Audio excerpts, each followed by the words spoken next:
Hey y'all, welcome back to Winter Wonders, and congrats, we have officially made it to episode 3. So if you're here, first and foremost, I'm just going to make a really real sound. If you get overstimulated by any means, I would plug your ears literally right now.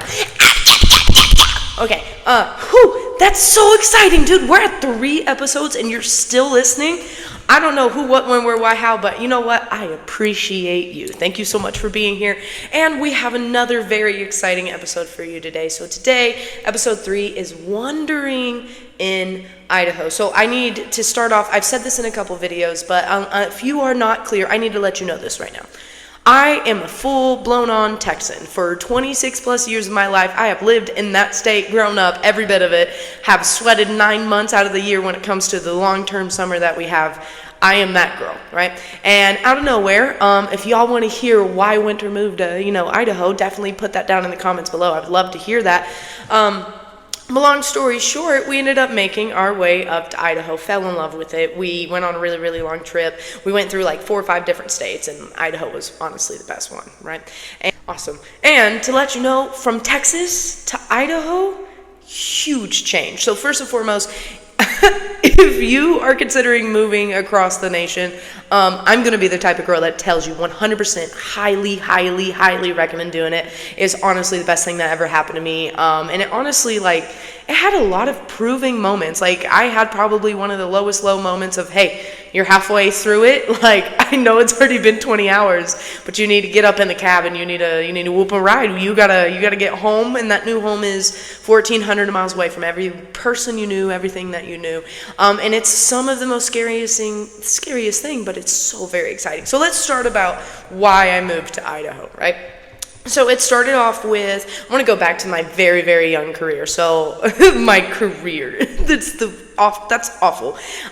Basically, when I was a child, my dad was a truck driver. So during the summer times, there was a good amount of time that he actually would haul pipe and he would go over the road. So he'd pick pipe up in Houston, Texas, and he'd take that pipe, anywhere from Utah, Montana, Wyoming, Colorado, you name it, right?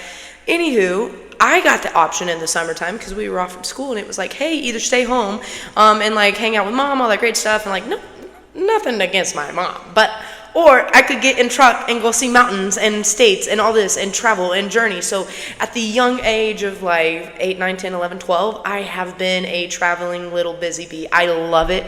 It is one of my favorite hobbies to do. I love seeing new things. I love trying new things. It's literally one of my favorite things. I love it so much, right? So go on another trip. We decided to take a week and a half long camper trip, which was honestly one of the better things ever. If you have not done a week-long camp trip, highly recommend it. If anything, I want to talk about that for a second. Camping, okay? Do you like it? Do you not like it? I'm a huge camper. I've had a lot of people ask me, they're like, why in the world would you go sleep on the ground and pay to do that when you already pay so much for a house? And it's not the fact, number one, I don't sleep on the ground. I'm bougie. We got a truck tent, okay? Sorry, that was random. But also, I don't see it as sleeping on the ground. I see it, the best thing that I put it is being one with nature. I tell people all the time, go touch the grass. And it's kind of sad in the wintertime because, you can't go touch grass all the time. But I am a big believer in becoming one with nature, grounding yourself, all of that great stuff. So camping puts me back in that element, and I absolutely love it. Went on this really long camping trip, had a blast time of my life, and we went, like I said, through multiple different states. So we started in Texas. Welcome to 8 hours to get out of that state. Another reason why I moved. But anyways, 8 hours out of Texas, hit New Mexico, went through Utah. Right after Utah, we took a short little travel trip through Idaho to go to Yellowstone. Hit Yellowstone, and then ended up hanging out in Wyoming for a little bit, Tetons, you name it. Coming back down south through Fort Collins, Denver, all that great stuff, Colorado, and then, of course, all the way back down to Texas. And throughout that entire time, the red rocks in Utah were breathtaking. The Albuquerque mountains were gorgeous. The Tetons, Yellowstone, none of these are they're literally the best of the best. And somehow, some way, within a 100-mile stretch, I fell in love with the state of Idaho. So 3 main reasons. Number 1, there's mountains everywhere. If you didn't know this, literally there's only certain parts of Idaho that is not filled with mountains. And actually, we live in a desert. I've learned this. Idaho Falls area and all that great stuff, like we're out here living in a desert, was just crazy to me. But for the most part, Idaho is not flat by any means. So it's very, very rugged. Even coming out of like Salt Lake City and coming straight north, like Pocatello has tons and tons of mountains, and then you hit all the way up, and if you go past Rexburg, you're seeing the Tetons all the way to the Montana state line. And on the west side, you got the Boise Mountains, the Boise National Forest. You got the Sawtooth Mountains, which are breathtaking, right? Those are they're literally my favorite, and I'll have a little section on that one just here in a minute. But long story short, I know I say that a lot, but I fell in love with this state. Stopped somewhere, got some good food, met with some people, talked to some people. They were so kind, so hospitable. It was just, it felt right. So we get back from this trip, all this other stuff, out of nowhere, quarter-life crisis. I've told you this before. We decided, hey, we're going to move. Now, if you want to hear a podcast about how to completely pick up your life within about a 6-month period and move halfway across the other side of the nation, please comment down below, because that is a story in itself. There is so much preparation that goes into that, but it's not the hardest thing, and it's not impossible, okay? You have to sign a new lease. You have to change your electricity bill. You have to do all of those things. You're just doing them in a different state. Now, I will admit, the worst thing that, like, I did not care for, and this says something because, you know, I'm a real estate agent, is I had to, like, sign a lease for rent. And a house I've never even seen, been through, all that great stuff. So I wouldn't say I'm a stalker, but I'm very good about like who, what, when, where, why, how. So like everything down to the bottom of like Google Maps on the street view, I was checking everything out. Got all my T's, all my X's lined up, all that great stuff. And then after the school year, I believe it was June 1st, we put everything of ours, including our little gatito. He made the trip with us. I feel so bad. We like... That boy has PTSD from that trip. He is not a happy camper. But anyways, we completely moved our life, which should have been 22 hours. We did not load the U-Haul correctly, and we actually drove 55 miles per hour the entire way up there. Not smart at all. One of the scariest things I've ever did. Like, I mean, there was one time we were coming down the mountain, dude, and I hit like 58, 60 miles per hour, and I just see that back of the like trailer just fishtailing like crazy, and I was like, oh man, like it's gonna flip and it's gonna take me with it. But luckily, I'm a pro, and I was able to get it under my belt. I'm just kidding, I'm not a pro, but I have at least some common sense when it comes to pulling, you know, a trailer. Anywho, I got completely off topic, moving to Idaho. We did all that, we got here, right? Now, with Idaho, it's not just mountains. So first of all, let's talk about seasons. My name is Winter, for crying out loud.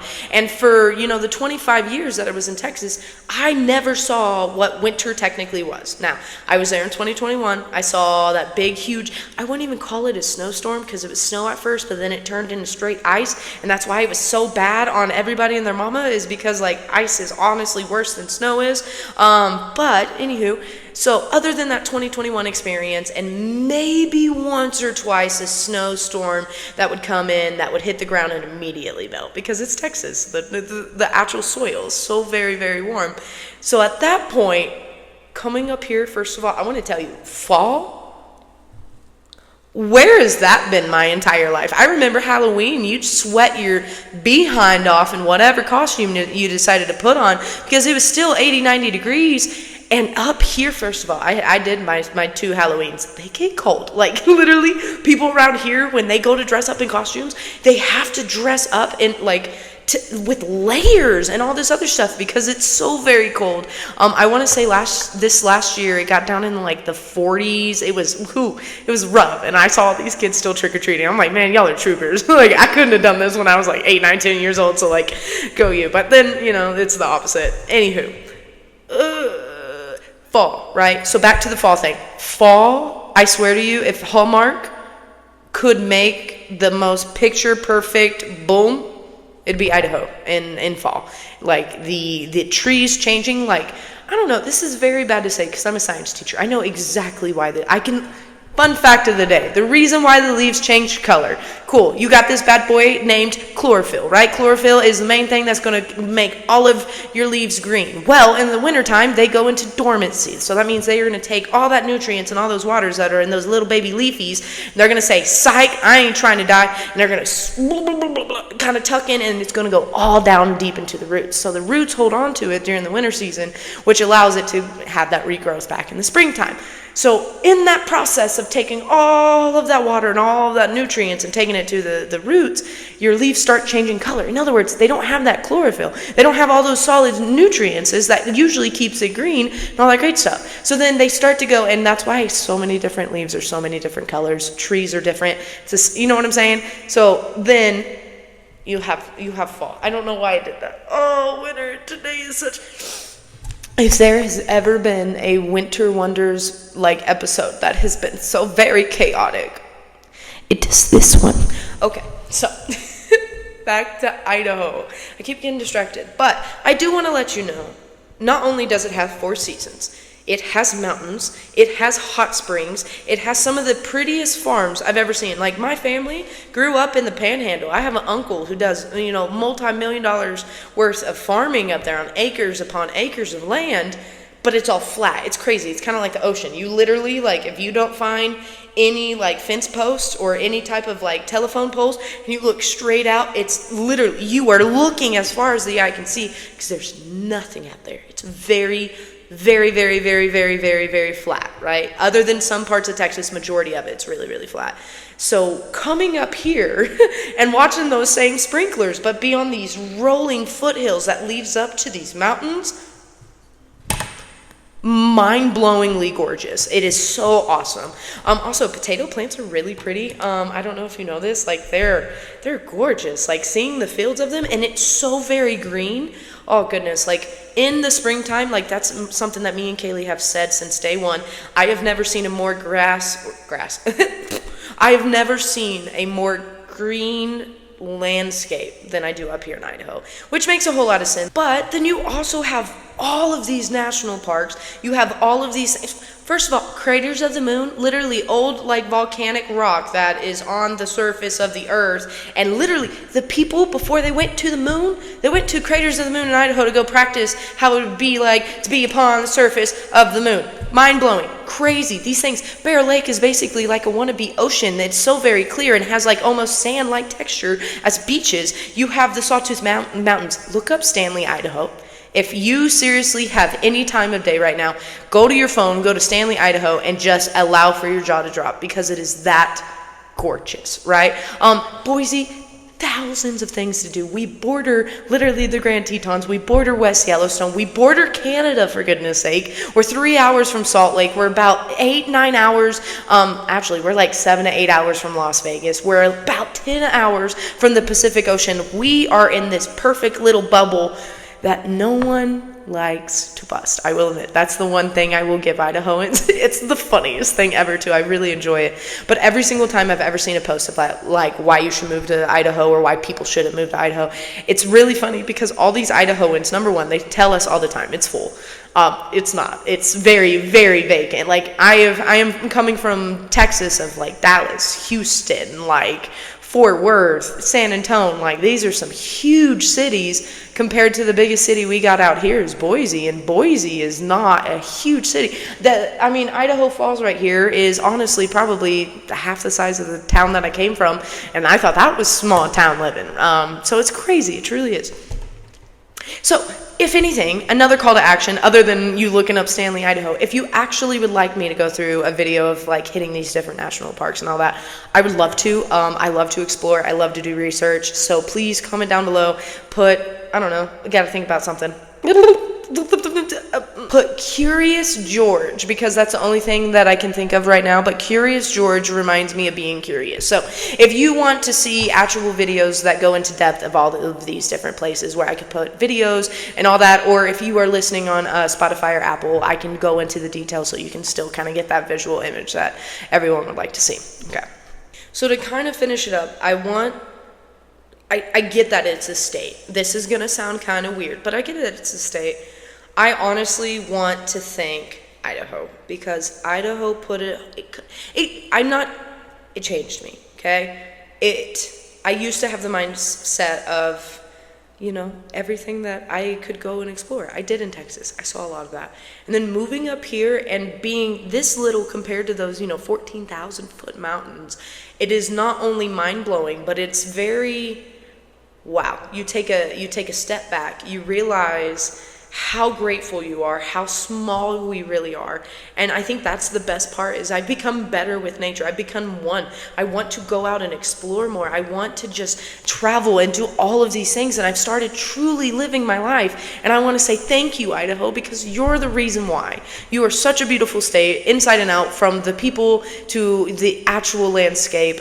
Gorgeous, everything. So thank you so much, and I appreciate you. You're the best, Idaho. Awesome. So thank you so much, guys, for joining me today. I had an absolute blast talking about states and moving and traveling and all of these little things. I cannot wait to go into more episodes where I really get to break down on all of these amazing things that Idaho has to offer. In other words, they're hidden gems, because, it's the gem state. There's a reason why they called it that. But I appreciate you being here today. And if you are actually really liking this podcast, I would really appreciate if you either left reviews, share it with a friend, or even subscribe on Apple Music, Spotify, YouTube, whichever channel you're not getting it on, ka-chow, you should get it on.